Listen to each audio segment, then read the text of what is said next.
aussi inspiré puisse être ma prédication, ce sera toujours les paroles d'un homme, et puis les paroles d'un homme, voilà, ça reste les paroles d'un homme.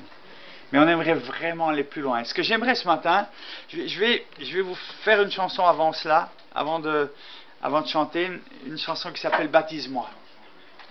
Et ce matin, j'aimerais, avant de commencer, vraiment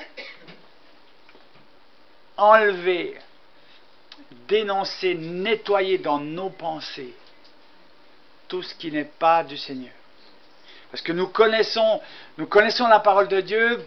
Je pense que la plupart d'entre nous, nous aimons Dieu, nous aimons la vérité, et pourtant, nous sommes inondés, submergés, tsunamisés par le mensonge. Vous êtes conscient de ça? Non pas que je suis en train de vous traiter de menteur, rassurez-vous, mais nous sommes aux prises dans notre esprit, dans nos pensées. Il y a un paquet de mensonges. Satan est le père du mensonge, et Satan utilise nos pensées pour nous polluer, pour nous tsunamiser de toutes sortes de mensonges, de toutes sortes de choses qui nous tirent vers le bas. Et ce matin, cette chanson qui s'appelle « Baptise-moi », elle dit « Esprit de Dieu, viens brûler en moi tout ce qui n'est pas de toi.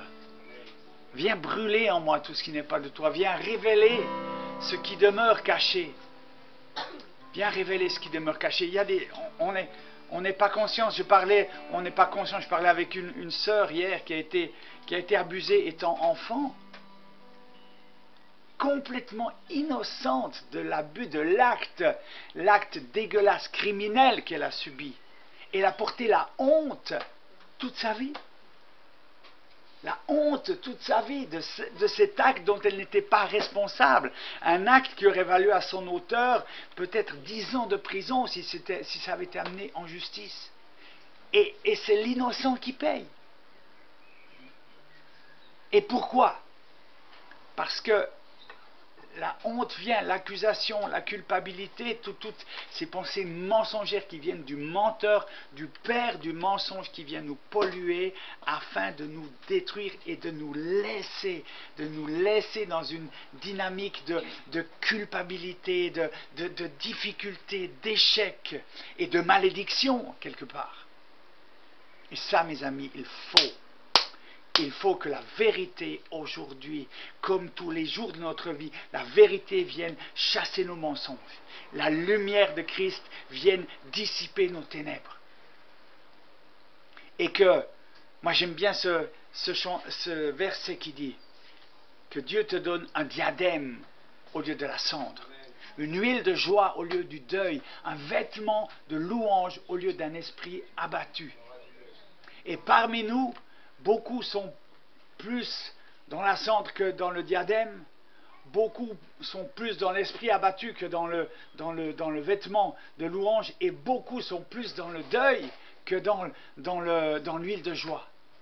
Et il faut que ça cesse. Parce que Jésus a payé à la croix.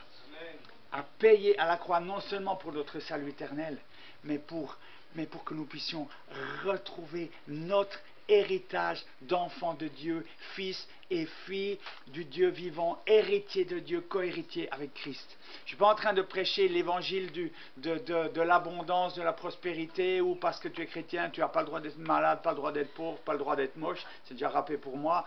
Je ne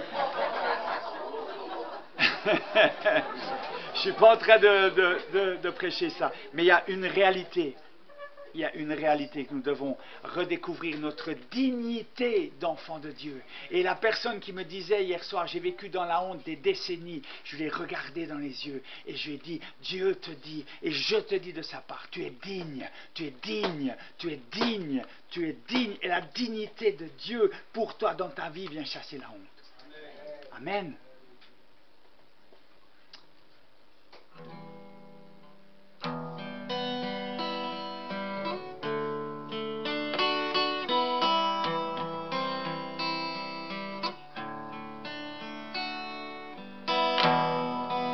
Esprit de Dieu, viens brûler en moi tout ce qui n'est pas de toi. Viens révéler ce qui demeure caché par ta lumière, viens m'éclairer.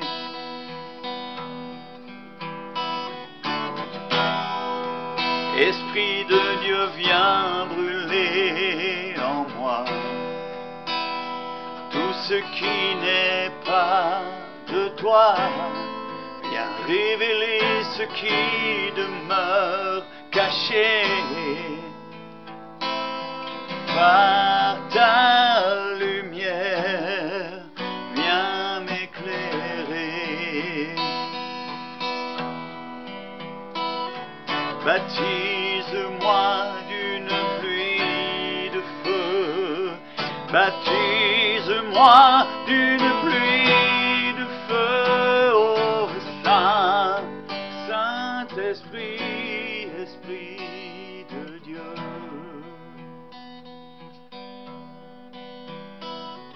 Baptise-moi d'une pluie de feu, baptise-moi d'une pluie de feu, oh Saint, Saint-Esprit, Esprit de Dieu.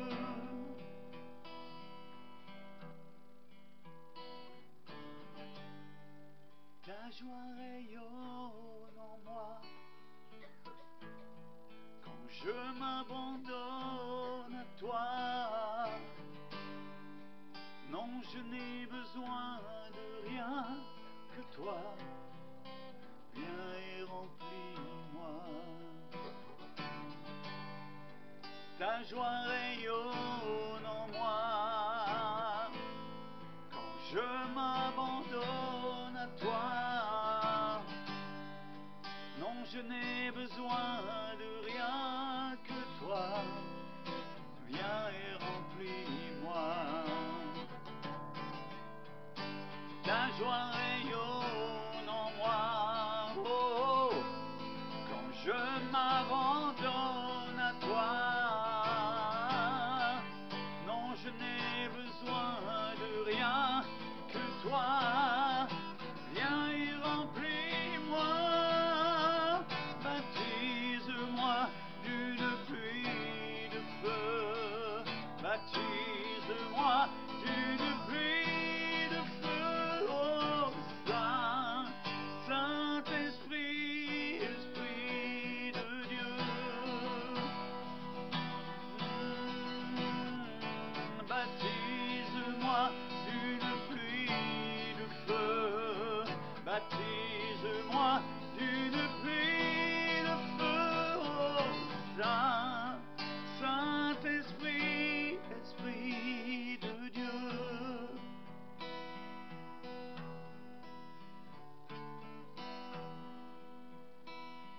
Je proclame la vérité ce matin, Seigneur. La vérité qui chasse nos mensonges. Je proclame la lumière qui dissipe toutes ténèbres dans nos vies. Je dis à tout esprit de ténèbres, à tout esprit de mensonge, à tout esprit impur, de dégager du milieu de nous au nom de Jésus. Je dis à tout esprit d'aveuglement, tout esprit de surdité spirituelle, tout esprit qui vient tordre la vérité, tout esprit du menteur, de celui qui vient nous séduire par toutes sortes de mensonges, nous salir par toutes sortes d'accusations. Nous disons aux menteurs ce matin, tu dégages du milieu de nous. Tu dégages du milieu de nous. Nous proclamons qu'à la croix, lorsque tu as rendu l'esprit, le voile s'est déchiré. Le voile s'est déchiré dans nos yeux, dans nos cœurs, dans notre entendement. Le voile s'est déchiré au nom de Jésus. Et nous proclamons que ta pureté, ta vérité, ta grâce, ta révélation vient nous inonder ce matin et que par ton esprit tu viens brûler en nous, détruire, absorber tout ce qui n'est pas de toi. Alléluia, Seigneur Jésus, merci. Merci de nous donner des oreilles, des oreilles attentives à ta voix et de nous délivrer de tout ce qui vient tordre ta parole. Parce que nous savons que l'ennemi a aussi utilisé ta parole pour essayer de faire tomber Jésus. Il a aussi utilisé la parole. Oh Seigneur, merci de fermer nos oreilles ce matin, tout ce qui n'est pas de toi, et de nous garder les cœurs, les oreilles ouverts à ta parole, Seigneur. Par ton Saint-Esprit, merci, merci de ta révélation au milieu de nous. Amen, amen, amen, alléluia. Amen, alléluia. Je vais tenter un exercice difficile ce matin, très difficile. Vous serez mes cobayes. Vous savez, vous serez mes cobayes, voilà.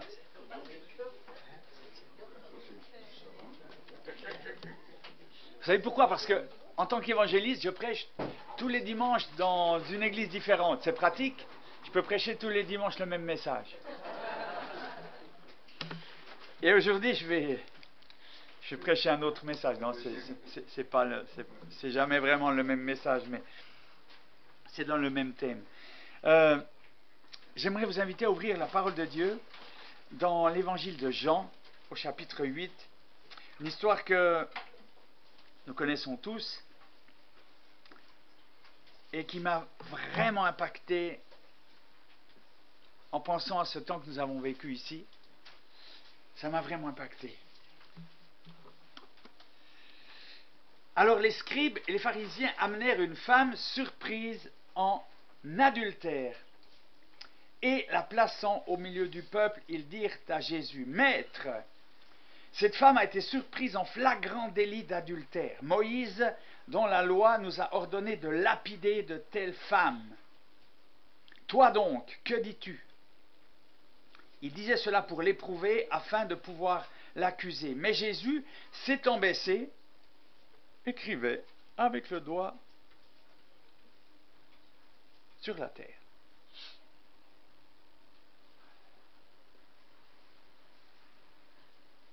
Il n'a pas écouté. Curieux, hein? Comme il continuait à l'interroger, il se releva et leur dit: Que celui de vous qui est sans péché jette le premier la pierre contre elle. Je vous en prie, allez-y. Puis, s'étant de nouveau baissé, il écrivait sur la terre. Quand ils entendirent cela, accusés par leur conscience, ils se retirèrent un à un. Remarquez que Jésus ne les a pas accusés. Il n'aura pas dit: hypocrite que vous êtes, vous valez pas mieux. Il aura juste dit, il ne les a pas accusés. Leur conscience les a accusés.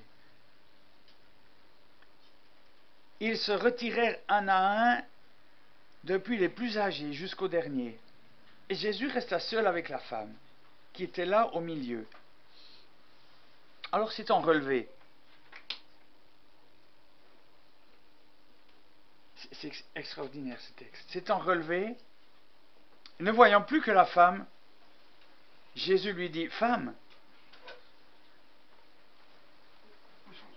où sont ceux qui t'accusaient? Personne ne t'a-t-il condamné? Elle répondit: Non, Seigneur. Et Jésus lui dit: Je ne te condamne pas non plus. Va. Juste un petit détail. Ne pêche plus. C'est extraordinaire ce texte. Mais il faut... Ce que je vous propose ce matin, c'est d'essayer de comprendre la circonstance et d'aller plus loin que ce que le texte nous dit. Imaginez comment on a amené cette femme. Ils étaient plusieurs. Il y a sans doute une foule. Moi, j'ai vu sur Internet un jour des images vraies. C'est insoutenable. Insoutenable d'une gamine qui est lapidée. J'ai vu ça de mes yeux. J'en étais mal pendant des jours. Une gamine qui est lapidée. T'as une foule hystérique. hystériques, ils prennent des pierres. Et la gamine, elle peut avoir 13-14 ans, je pense. Elle est par terre, elle se protège comme ça. Et tu as une foule hystérique. Et ça. Et tout à coup, il y en a un plus inspiré que les autres qui arrive avec un gros caillou de 3 kilos.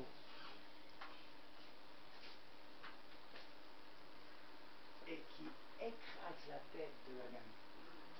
Et tu vois la mare de sang qui s'étend. Ça, on trouve sur Internet. Moi, ça m'a... C'est insoutenable. Ce que je retiens dans ce texte ici, c'est que les scribes et les pharisiens qui ont emmené une femme surprise en adultère l'ont placée là au milieu. Je ne dois pas bouger, tu m'as dit, hein? Ça, c'est le... Tu veux pas la prendre en... Ah ouais, j'ai l'impression d'être comme un chien tenu en laisse, là. La laisse, elle est très courte. Est-ce que vous vous imaginez que les gens sont arrivés avec la femme sans rien dire, comme ça, hein? Et puis, ils n'ont rien dit, ils l'ont placé. Ah oui, je parle de chien. Non, c'est pas pour toi, Médor, calme-toi. Cette foule-là, essayez d'imaginer ce qu'ils disaient à la femme, leurs paroles. Essayons d'imaginer ça. Alors, je ne vais pas vous demander de le dire, parce que ça manquerait de bienséance. Mais toutes les insultes qu'elle a reçues, toutes les insultes, tous les mots orduriers qu'elle a entendus, tous ces qualificatifs. C'était pas « Oh femme, tu as péché !» C'était tous les mots orduriers possibles. Et certaines parmi vous ce matin, dans leur parcours, dans leur jeunesse peut-être, ont entendu ces mots orduriers. Ont entendu ces accusations, ont été traités de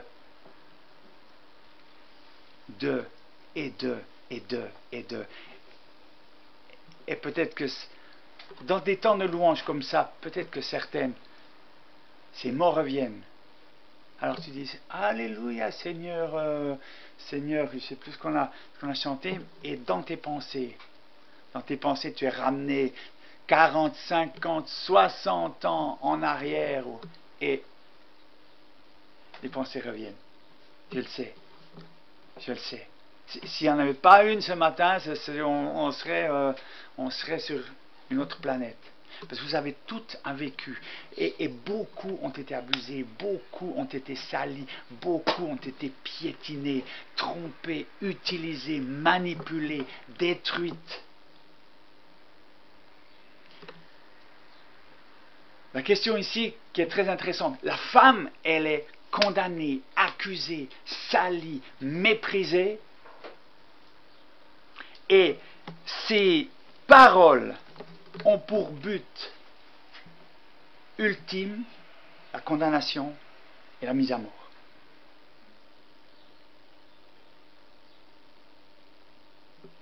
Toutes ces paroles d'accusation ont pour but la mort.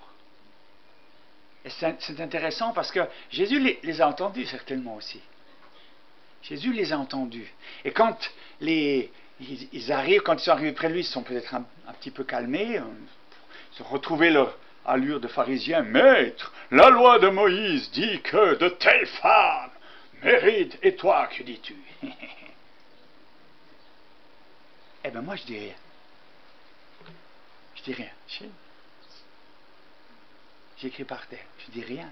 Et parfois, peut-être, dans ton parcours, tu as entendu, tu as tellement été submergé par toutes ces voix d'accusation, de honte, de condamnation. Regarde ce que tu es, regarde ce que tu as fait, regarde. Et tu dis, Seigneur, et toi? Où es-tu? Et tu attends et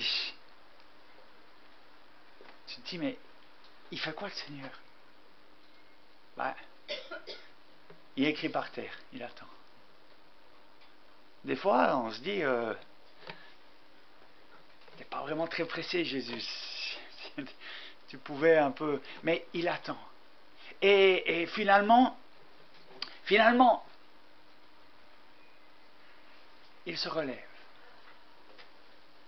Et sans accuser ni la femme, ni les accusateurs, dit juste cette phrase extraordinaire: si quelqu'un n'a pas de péché, c'est ok, allez-y. Lancez-lui la première pierre. Et ce qui est extraordinaire, c'est que dans cette situation qui va mener, qui doit normalement amener cette femme à la mort, c'est une parole de Jésus qui change tout. Et sans doute, cette femme, elle a compris que tout dépend de Jésus. Et elle attend cette parole quand elle le voit par terre, en train de dessiner. On aimerait bien savoir ce qu'il écrivait avec son doigt. Voilà, je n'ai pas l'inspiration pour vous le dire. On ne le saura jamais, sans doute. Je lui demanderai quand je le rencontrerai: Seigneur, franchement, qu'est-ce que c'était quoi là ce que tu écrivais? Mais cette femme attend parce qu'elle sait que tout va dépendre d'une parole de Jésus. Qu'est-ce qu'il va dire? Qu'est-ce qu'il va dire? Et nous connaissons la suite. Elle reste seule avec Jésus. Jésus qui aurait pu, lui, jeter la pierre, selon ce qu'il avait dit. Hein? Celui qui n'a pas de péché lui jette la première pierre. Selon ce qu'il avait dit, il aurait pu. Il a dit non. Personne n'est resté. Ils sont où les autres là? Ils sont où là? Oh! Les accusateurs, ils sont où? Eh bien, il n'y a plus personne. Et Jésus dit: femme, moi non plus je ne te condamne pas. Mais c'est plus loin que ça, c'est-à-dire, j'efface. Elle ne s'est même pas repentie, le texte ne nous dit pas qu'elle a demandé pardon ou que je ne te condamne pas. Elle n'a même pas demandé pardon. Va et ne pêche plus. C'est extraordinaire. Extraordinaire. Ce qui m'impacte dans ce texte, c'est la différence de voix, le tumulte. Je pense que cette foule, c'était comme un tumulte. Je l'ai vu sur Internet, c'est une même scène. Ça gueule de tous les côtés. Les insultes fusent. Et nous sommes, mes amis, vous et moi, à moins que, si ce n'est pas votre cas, remerciez Dieu. Si vous levez le matin avec des louanges vous vous levez le matin, vous n'avez pas encore ouvert à moitié le premier œil, que déjà les louanges vous inondent, déjà la paix de Dieu est là, déjà Alléluia, Alléluia, merci Seigneur, la vérité, les versets de la Bible viennent et vous êtes déjà transporté dans la présence de Dieu avant d'avoir ouvert les deux yeux à 100%. Est-ce qu'il y en a beaucoup dans la salle?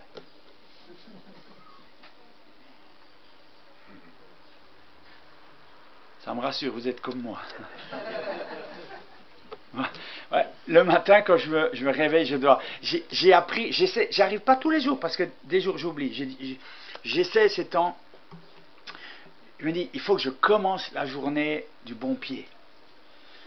avec un verset biblique où je dis mon amour à Dieu. Alors j'en ai trouvé un dans le psaume 18, je t'aime, ô Éternel, ma force. Éternel, mon refuge, mon bouclier, ma forteresse, mon Dieu, mon libérateur, mon refuge où je trouve un abri, mon bouclier, la force qui me sauve, ma haute retraite. Je m'écris, loué soit l'Éternel, je suis délivré de mes ennemis. Et puis je me dis, ah ben voilà, ce matin j'y ai pensé, non ce matin j'y ai pas pensé, il y avait Yannick qui faisait du bruit dans la cuisine, j'ai tout de suite pensé à Yannick. C'est toute ta faute. Mais, mes amis, nous sommes dans nos pensées. Dites-moi si ce n'est pas votre cas, mais nous sommes bombardés souvent. Bombardés par quoi? Bombardés par le mensonge, par l'accusation.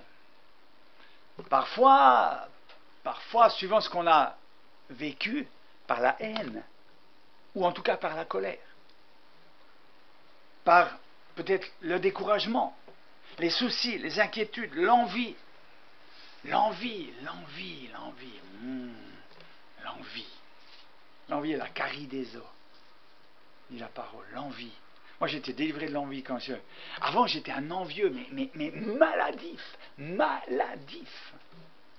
Quand je voyais quelqu'un qui avait une grosse voiture qui passait, moi, j'aimais les grosses voitures. Et j'ai tellement une mauvaise image de moi-même, j'étais quelqu'un au volant d'une grosse voiture. Donc, quand j'étais au volant d'une poubelle, j'étais une poubelle, quoi. Je m'identifiais à ma voiture. Donc, quand j'étais au volant d'une Mercedes ou d'une Porsche, mais malheureusement, j'étais beaucoup plus souvent au volant d'une poubelle que d'une... Mais j'enviais, je voyais une voiture passer. Alors les dames parmi nous, elles doivent se dire, les hommes, ils sont vraiment... Mais peut-être vous avez d'autres envies quand vous voyez passer Miss Franche-Comté, là, avec la taille des mensurations, on dit...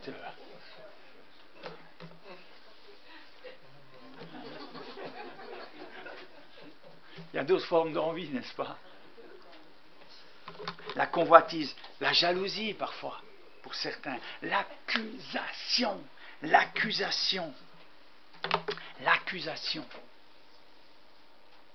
J'accuse les autres ou je suis moi-même accusé, on y reviendra.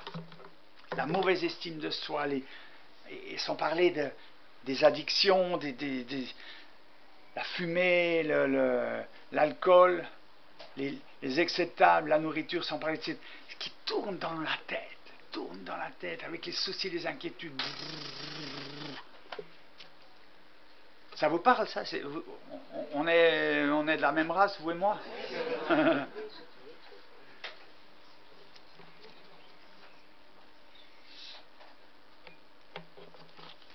Et où est la place de la parole de Dieu? Où est la place de la parole de Dieu? Et c'est un combat. Paul lui-même je parlais avec une chercheure hier soir, elle me disait, mais moi j'aimerais être libre, j'aimerais être libre, et puis, ça on peut toujours demander, demandez et vous recevrez, mais Paul ne l'a pas vécu. Paul ne l'a pas vécu. Dans son ministère, le plus grand apôtre, il disait, mais je fais le mal que je ne veux pas faire, et j'arrive pas à faire le bien que je voudrais faire. Misérable que je suis, qui me délivrera de ce corps de mort? Mais à la fin de sa vie, il dit, j'ai combattu le bon combat. J'ai combattu le bon combat. J'ai achevé la course. J'ai gardé la foi. Le bon combat, le champ de bataille du bon combat. Il est là-dedans, dans nos pensées, dans notre esprit. Et notez bien que Jésus, dans ce texte-là, il n'a pas fait un discours de 1300 pages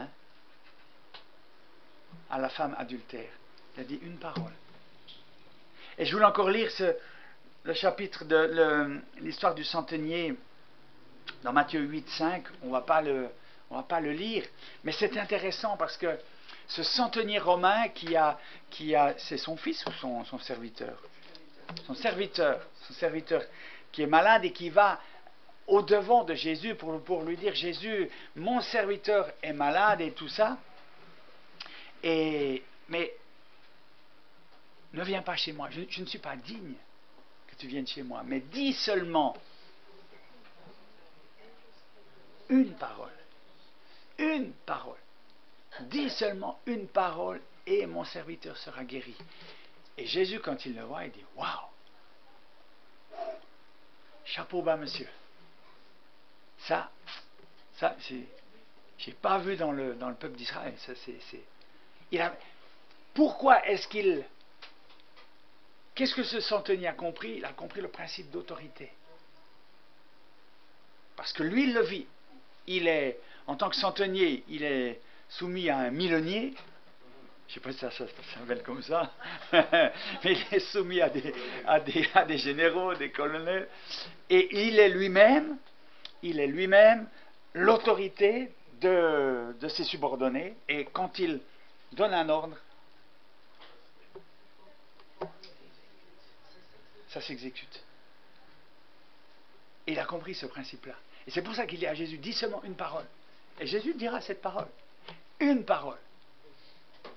Et tu seras guéri. Et parfois nous, quand on vient au culte ou dans une réunion, quand il y a un serviteur de Dieu invité, on aimerait que le serviteur de Dieu arrive et puis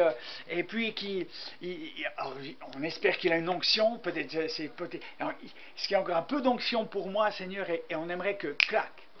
Moi je l'ai vécu, j'étais bègue 46 ans, vous connaissez ce témoignage, et quand il y avait des serviteurs de Dieu qui venaient, je me disais, waouh, peut-être, Seigneur, c'est peut-être le bon, celui-là, il va peut-être juste prier pour moi, et puis, la langue va faire 7 tours dans le palais sans toucher la luette, et puis je vais être guéri miraculeusement. Et ça s'est jamais passé. Alors, des fois ça se passe. Des fois ça se passe. Je raconte dans mon bouquin le témoignage du fils Ramseyer qui était avec le crâne cassé à l'hôpital à Bâle. Crâne cassé, un œdème autour du cerveau, dans le coma. Les médecins ne se prononçaient pas. Est-ce qu'il va revenir? Est-ce qu'il sera handicapé? Est-ce qu'il sera comme un légume? Il ne se prononçait pas. Nous sommes allés avec ses parents, avec le pasteur, prier pour lui selon Jacques V. Onction d'huile, prière. Tang, le jeune s'est réveillé. Il a demandé à manger. L'infirmière, quand je suis allé lui dire écoutez, il y a Daniel qui a faim, il aimerait un sandwich. Elle m'a regardé comme si elle me dit, je veux dire, vous n'êtes pas dans le bon service, monsieur. L'hôpital psychiatrique, c'est un peu plus loin, quoi. Et ce jeune a été miraculeusement guéri instantanément. On l'a vécu. Ça fait plus de 20 ans. Il n'est pas venu à l'église pour autant. Hein. Il n'est pas au Seigneur pour autant. Hein.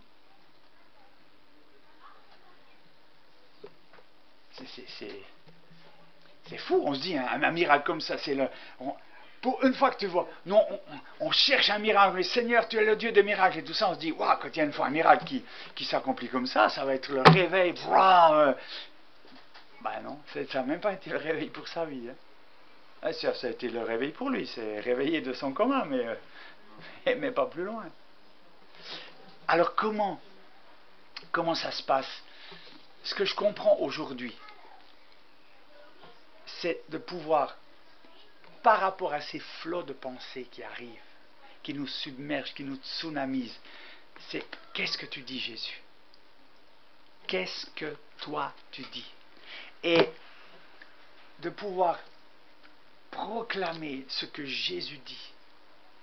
Et c'est ce que Jésus a fait quand il a été tenté par Satan. Alors vous me direz, il n'a eu que 3 tentations. Mais chaque fois, il a proclamé la parole. Il est écrit. Chaque fois. Et notez que dans le jardin d'Éden, quand Adam et Ève sont tentés par Satan, à peu près de la même façon, Satan, il va remettre en question la parole de Dieu. Dieu a-t-il réellement dit? Pour Adam et Ève. Et pour Jésus, si tu es fils de Dieu, si tu es fils de Dieu, si.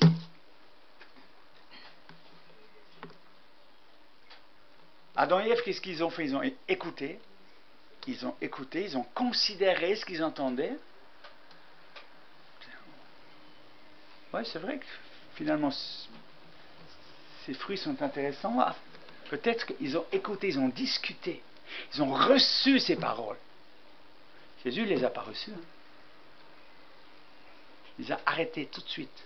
Arrêtez, ça veut dire, je ne reçois pas, je me ferme à ces paroles. Car il est écrit. Tout de suite. Et mes amis, ça c'est une clé pour nous. Franchement, c'est une clé pour nous. Il y a des pensées que nous devons traiter comme nous traiterions un cochon qui arrive dans notre salon. Je ne vous parle pas d'un petit porcelet tout mignon, tout rose qui vient d'être baigné dans le Chanel numéro 5. Je ne vous parle pas de ça. Je vous parle d'un verra de 150 kilos qui vient de se rouler dans ses excréments, bien puant, et qui arrive dans ton salon. Tu ne vas pas l'ouvrir la porte en disant bienvenue, tu peux faire tes crottes partout, c'est pas grave, j'ai une femme de chambre portugaise qui va. Non, vas-y, installe-toi. J'aime bien utiliser cette image du cochon dans le salon, parce que dans nos pensées, nous laissons entrer des cochons. Mes amis, des cochons, des porcs qui viennent salir, qui viennent infecter nos cœurs, nos pensées, notre estime de nous-mêmes. Et parfois, ces pensées, elles ne te demandent pas la permission pour entrer. Elles forcent la porte, elles viennent, elles rentrent, elles sont là. Quand tu as été abusé, étant enfant, et que tu as porté la culpabilité, je t'encourage à avoir de la rage contre cela, pas contre l'abuseur, pas contre en disant pourquoi Dieu a-t-il permis ça. Ça c'est encore une pensée qui vient de l'ennemi pour mettre le doute. Pourquoi Dieu a-t-il permis? On ne sait pas, il y a des questions. Moi j'apprends. Je suis en train d'écrire mon prochain bouquin. C'est comment ça va s'appeler mon prochain bouquin, Jacqueline? L'apprenti. L'apprenti. Je me rends compte que je suis un apprenti dans ce métier d'homme, ce métier d'enfant de Dieu, cet appel d'enfant de Dieu. Je suis un apprenti. J'essaie de réussir mes examens de fin de première année d'apprentissage. Et chaque année, c'est une année en plus. Et je dis, Seigneur, avec toi, avec la vérité, je veux réussir. Mais nous sommes des apprentis. Mais lorsque des pensées de honte, d'accusation, moi je suis effaré de voir que des gens qui ont été abusés portent la honte de l'abus qu'ils ont subi.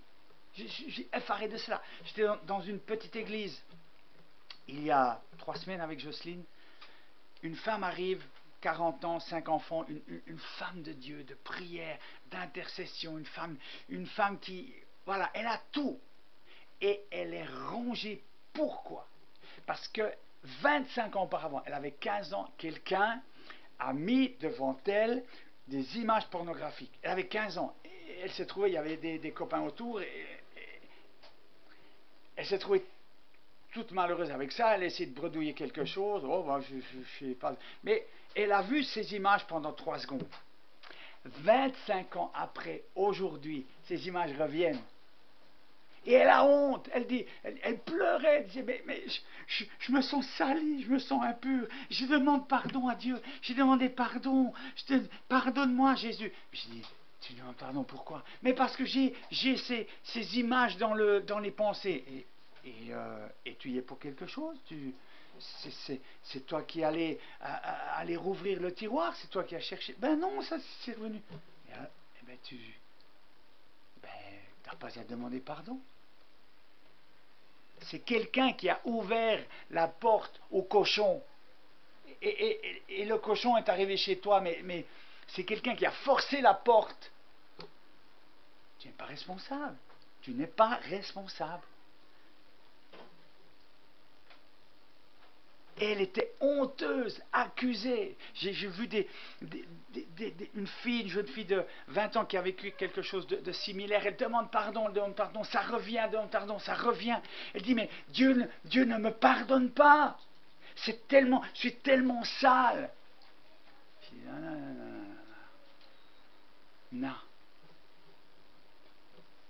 Tu n'as pas à demander pardon. Tu as à savoir qui tu es et à chasser le cochon. Et à te centrer sur ce que Dieu dit. Qu'est-ce que dit Jésus? Qu'est-ce que dit Jésus? Heureux ceux qui ont le cœur pur, car ils verront Dieu. J'ai le cœur pur. Mon cœur est purifié par le sang de Jésus. Mon cœur est purifié. Je n'ai rien à voir avec ça. Je prends l'opposé de cette situation, parce que si tu commences de prier en disant Seigneur, j'ai des pensées impures, oh, je suis honteuse parce que j'ai vécu ça, Seigneur, délivre-moi de ma honte, tu te centres sur le problème.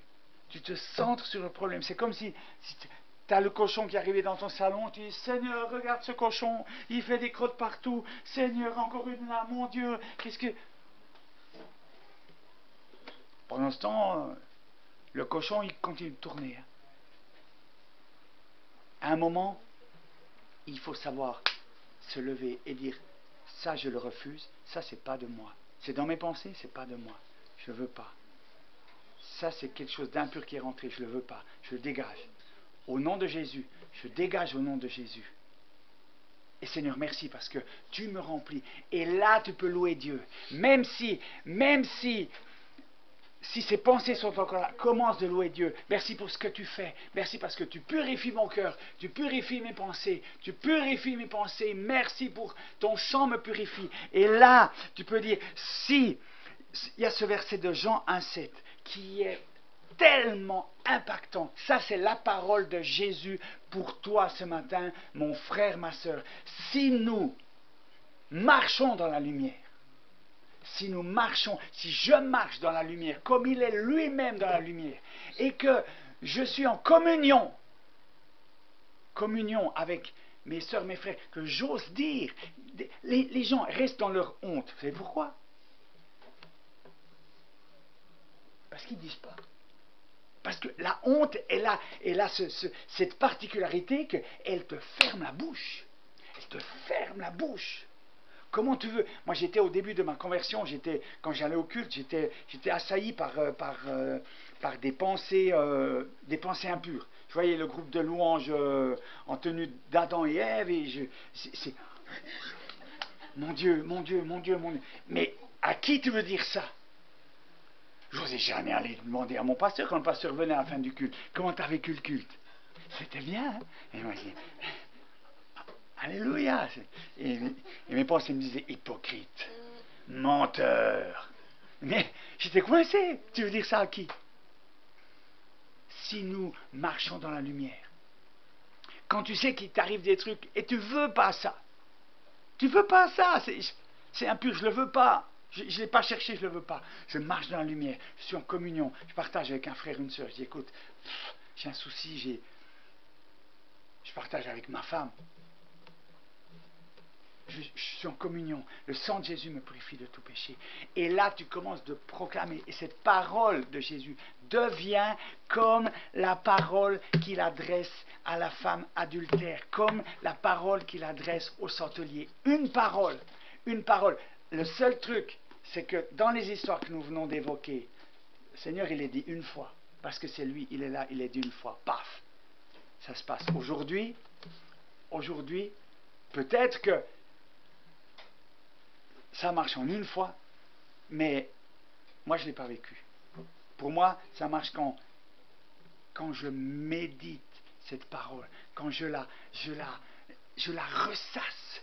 Et c'est ça qui fait que toutes ces pensées extérieures, tous ces mensonges, ces accusations, tout ce chenille, on dit en Suisse, je ne sais pas si vous dites ça, vous avez du chenille aussi, toute cette pollution, toutes ces impuretés qui me remplissent la tête, peu à peu, elles vont diminuer. Parce que je vais me nourrir de la parole de Dieu. Je vais nourrir mes pensées. Je vais saturer mes pensées de la parole de Dieu. Je vais proclamer, Seigneur, merci parce que je marche dans la lumière, je suis en communion avec mes frères et sœurs, ton sang me purifie de tout péché. Merci pour ton sang qui me purifie de tout péché. Tu me purifies. Merci parce que tu as pris mes souffrances, mes douleurs, mes fardeaux, mon découragement, mes échecs. Tu as cloué tout ça à la croix. L'acte dont les ordonnances me condamnaient a été cloué à la croix. Merci parce que par tes meurtrissures, je suis guéri, je suis béni, je suis sauvé, je suis délivré. Merci parce que tu as dit cela. Il est écrit. Et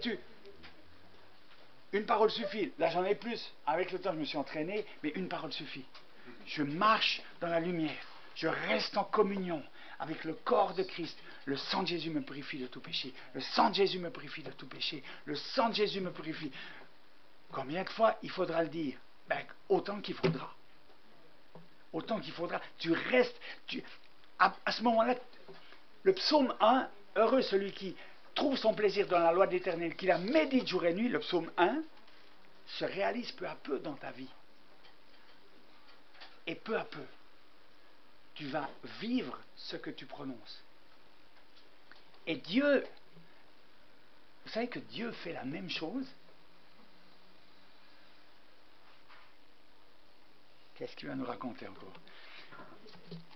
La Bible, je ne sais plus la référence. Dieu appelle les choses qui ne sont pas comme si elles étaient, comme si elles existaient. Il appelle les choses qui ne sont pas comme si elles existaient. Et lorsque, moi pour expliquer, il y a une différence entre ma réalité, parfois, et la vérité. La vérité, les promesses de Dieu sont parfois tellement à l'opposé de ma réalité. Comment je fais? Je tourne les yeux vers le Seigneur. Quand on tourne vers lui les regards, on est rayonnant de joie. Ma réalité, elle me ramène à la honte, à un péché que j'ai commis. J'ai commis un péché. Mon mari, j'ai commis un péché. J'arrive pas. Je crois que Jésus m'a pardonné, mais moi, je ne me pardonne pas. J'ai commis ce péché. Comment je fais? Seigneur, aide-moi, tu vois. Est-ce que je me centre sur ce problème? Ou est-ce que je dis une parole de Jésus? Si nous confessons nos péchés, il est fidèle et juste pour nous les pardonner, pour nous purifier de toute iniquité. Je t'ai confessé mes péchés, tu es fidèle et juste, tu me les pardonnes. Tu me purifies de toute iniquité. Ou 1 Corinthiens 5,16, je suis en Christ. Je le mets en jeu. Si quelqu'un est en Christ, c'est une nouvelle création, les choses anciennes sont passées, toutes choses sont devenues nouvelles. Je le mets en jeu. Je suis en Christ. Je suis une nouvelle créature. Les choses anciennes sont passées. Toutes choses sont devenues nouvelles. Les choses anciennes sont passées. Toutes choses sont devenues nouvelles. Les choses anciennes. 10, 100, 500 fois par jour, tu verras que ta réalité change. Parce que la vérité commence de s'inscrire. Et ça, c'est notre défi, mes amis. C'est notre défi, c'est le combat de la foi. Le combat de la foi. La foi vient de ce que l'on entend. Et ce que l'on entend vient de la parole de Dieu. Et si ce que tu lis, à un certain moment, ne vient pas dans ta bouche, n'est pas imprimé dans tes pensées, gravé dans tes pensées elles vont être occupées par autre chose. Et tu vas toujours être ramené à ton problème. Alors, il y a des gens qui ont été impactés par le Seigneur à travers ce que j'ai pu dire ces 2-3 soirs, peut-être ce matin aussi. Moi, je prie volontiers pour vous. Mais il n'y a pas de remède magique. Si tu n'es pas accroché à la parole de Dieu comme un pitbull à son os, si tes pensées ne sont pas remplies de la parole de Dieu, mais pas forcément de toute la Bible, au moins d'une parole qui te concerne, une parole. Si tu ne fais pas cet effort-là, le succès, il n'est pas garanti. Parce que l'ennemi, lui, il bombarde. Il bombarde. On ne va pas l'accuser de ne pas avoir fait bien son boulot, il le fait au moins lui.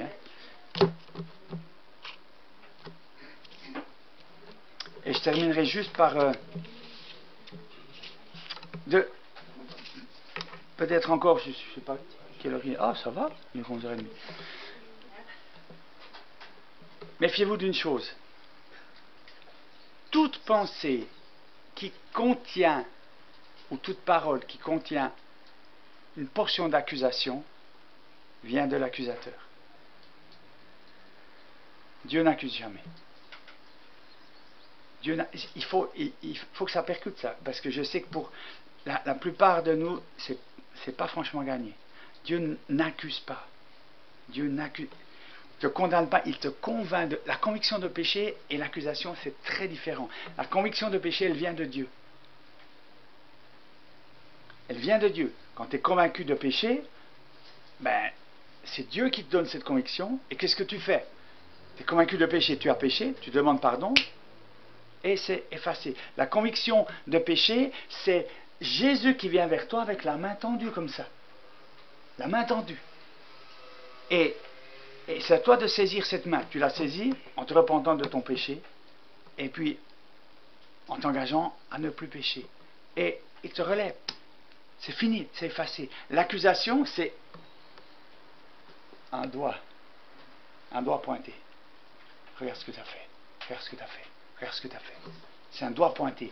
Et ce doigt-là, il te tire en bas. Parce qu'il n'a pas d'échappatoire. C'est tu es accusé, regarde ce que tu as fait. C'est très différent. Il faut bien capter ça. Et l'accusation, il y a deux choses avec l'accusation. Je ne dois pas la recevoir. Je ne dois pas la considérer, je ne dois pas écouter, je ne dois pas essayer de parlementer avec l'accusation, peut-être. Non. Tu dégages. Et il y a vraiment un travail à commencer une chose après l'autre, mais commencer dans nos pensées. Qu'est-ce qui tourne dans mes pensées? Qu'est-ce qui est? Peut-être une conviction de péché, on est tous pécheurs, ok? Il y a quelque chose qui ne va pas dans ta vie, repens-toi. Combien de fois quelqu'un qui m'est proche me disait, mais je suis en colère contre Dieu, je dis alors, repens-toi. Ouais, mais je sais, je me repens et puis une heure après je suis de nouveau en colère. Et alors, repens-toi. Mais est-ce qu'il va me pardonner? Attends, il nous demande de pardonner 77 fois, 7 fois par jour. Lui, c'est ce qu'il nous demande. Tu crois que lui, il s'arrête avant? Repens-toi, sincèrement, dis voilà, je suis désolé, je me décharge de cette colère. Je reçois ta grâce, Seigneur. Une fois, deux fois, et repens-toi.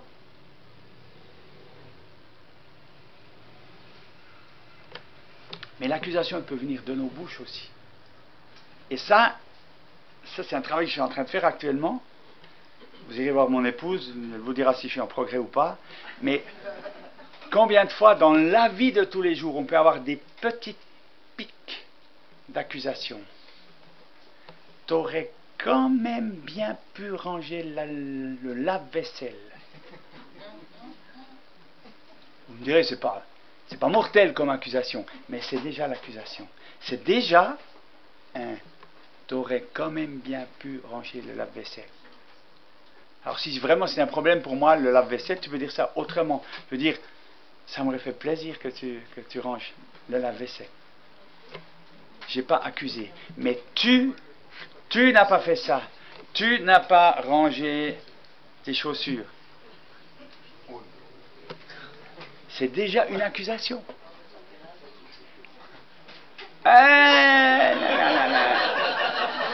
On la voit, la vie du couple, dans le taux de divorce en France, chère sœur.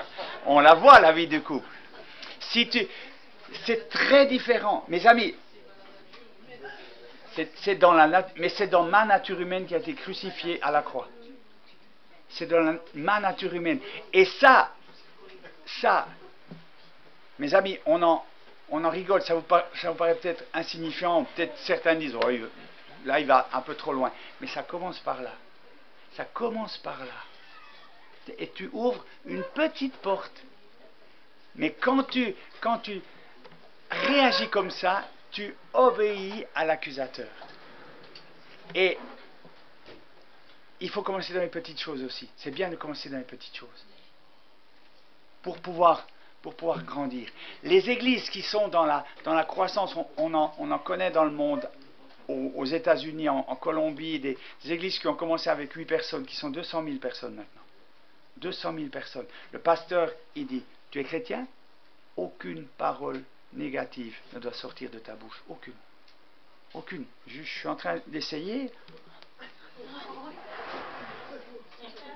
On a un avis sur tout maintenant. On a un avis sur tout. Tu regardes le mondial, tu vois un joueur qui fait une erreur, tu dis mais quelle pomme, c'est pas possible. Et encore. Ça, c'est quand tu es chrétien, renouvelé dans le Saint-Esprit, tu dis quelle pomme. Mais quand tu fais ça, tu es déjà dans le jugement, dans la critique, dans l'accusation. Et les gens ont un moi, je remarque pour moi, j'ai un jugement sur tout. Pourquoi? Parce qu'on est habitué maintenant, à travers les réseaux sociaux, tout le monde raconte la sienne, tout le monde a un avis sur celui-là, sur Trump, sur Macron, c'est impossible, ces politiciens, la gauche, la droite, tout ça, on devrait tous pendant les écologistes, pendant qu'il reste encore des arbres, et on est dans le jugement, dans la critique, dans l'accusation, dans le négatif. Et alors, ça peut être très insignifiant, mais nous obéissons à celui qui est le Père de tout cela et qui vient voler, égorger, détruire dans nos vies.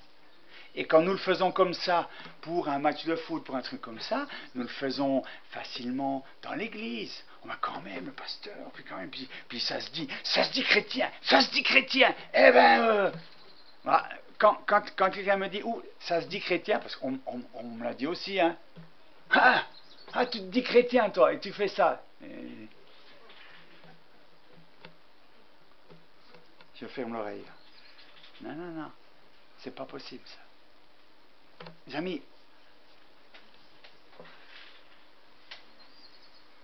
plaçons-nous devant le Seigneur. Ne nous laissons pas polluer par la honte, par l'accusation, par tout ce qui vient salir nos pensées, que ce soit ce que l'on a fait ou que ce soit ce que nous avons produit par nos bouches. Est-ce qu'on termine là? Parce que moi, je suis parti pour toute la... J'ai une pensée. Quand quelqu'un dit que il y a une assemblée parfaite, mais dès que je rentre... C'est ça, absolument. Ça marche aussi pour toi? Oui. Ouais, bah c'est...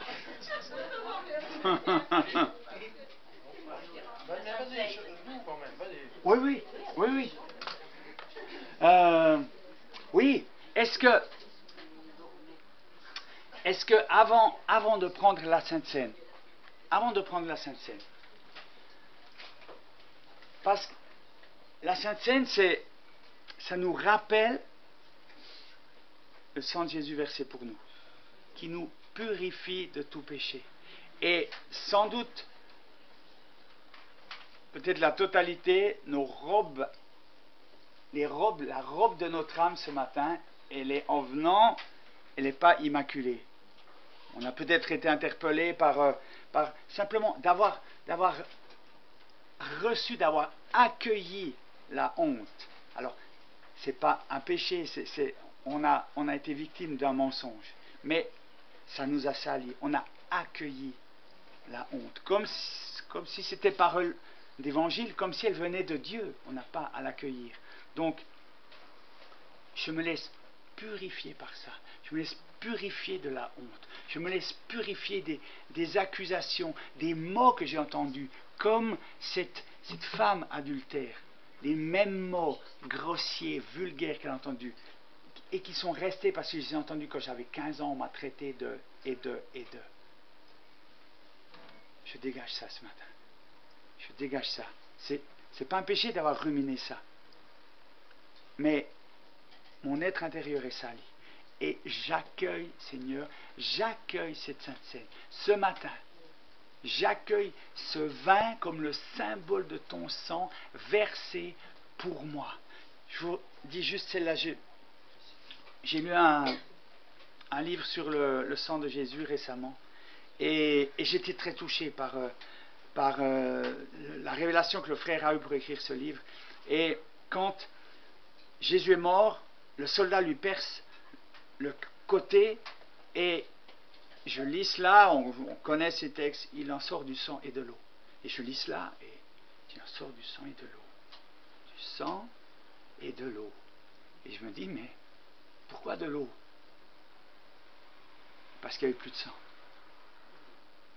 Et là, tout à coup, je me dis, mais il n'y avait plus de sang. Jésus a versé son sang pour nous, alléluia. Mais il a versé jusqu'à la dernière goutte de son sang pour moi. Et à ce moment-là, je suis touché, j'éclate en pleurs, j'arrive plus à me reprendre. Je pleure. Seigneur, tu as versé jusqu'à la dernière goutte de ton sang pour moi, pour que je sois purifié. Le sang de Jésus me purifie de tout péché, de toute contamination, de tout ce qui m'a salé jusqu'à aujourd'hui, ce qui ne vient pas de moi et peut-être ce qui vient de moi parce que j'ai accusé, j'ai menti, j'ai trompé, j'ai péché d'une manière ou d'une autre. Je me repens, je te demande pardon et ton sang aujourd'hui me purifie de tout péché. Est-ce qu'on peut prendre juste, je vais juste chanter ce chant encore très courtement, peut-être plus courtement qu'avant, et avant de prendre la Sainte Seine, puissions-nous juste prendre un temps avec les yeux fermés et vivre cette repentance, et cette purification de nos péchés ce matin.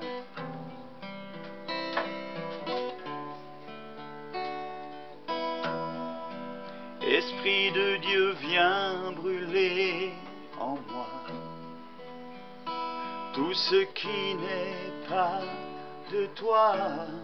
Viens révéler ce qui demeure caché par ta lumière. Viens m'éclairer.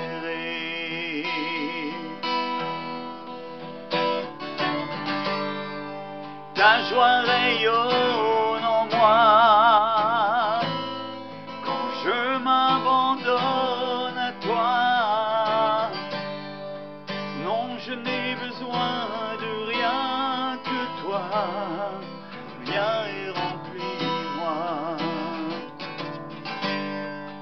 Ta joie rayonne en moi. Oh, quand je m'abandonne à toi, non, je n'ai besoin de rien que toi. Viens et remplis-moi. Baptise-moi d'une pluie de feu. Baptise-moi d'une pluie de feu. Oh, Saint-Esprit, Esprit de Dieu. Oh, baptise-moi d'une pluie de feu. Baptise-moi d'une pluie de feu. Oh, Saint-Esprit, Esprit de Dieu.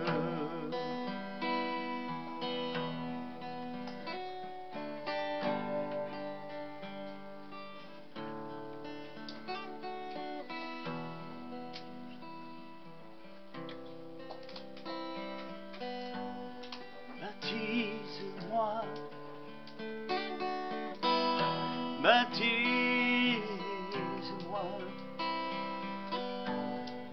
baptise-moi, baptise-moi,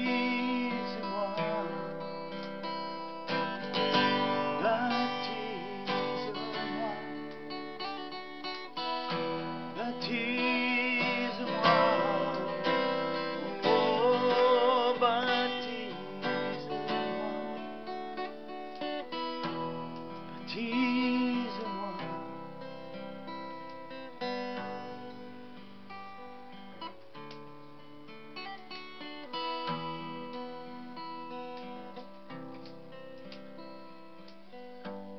Merci pour ton sang qui me purifie, Seigneur. Merci parce que tu effaces les péchés, les transgressions de celles et ceux qui se repentent, qui se tournent vers toi.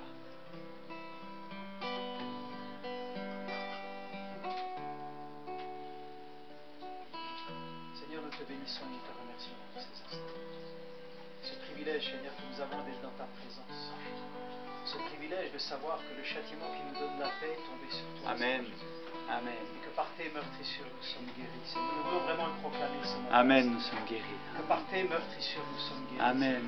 Ils ont été nombreux, ceux, Seigneur, qui ont été également guéris, Seigneur, au travers de ce partage de ce pain et de ce vin. Amen, Seigneur, nous alléluia. croyons encore ce matin, Seigneur, que tu es là, tu es présent, tu es au milieu de nous, Seigneur, et que tu vas encore toucher, Seigneur, dans cette journée, Seigneur. Nous te remercions pour cela, dans le nom de Jésus. Amen.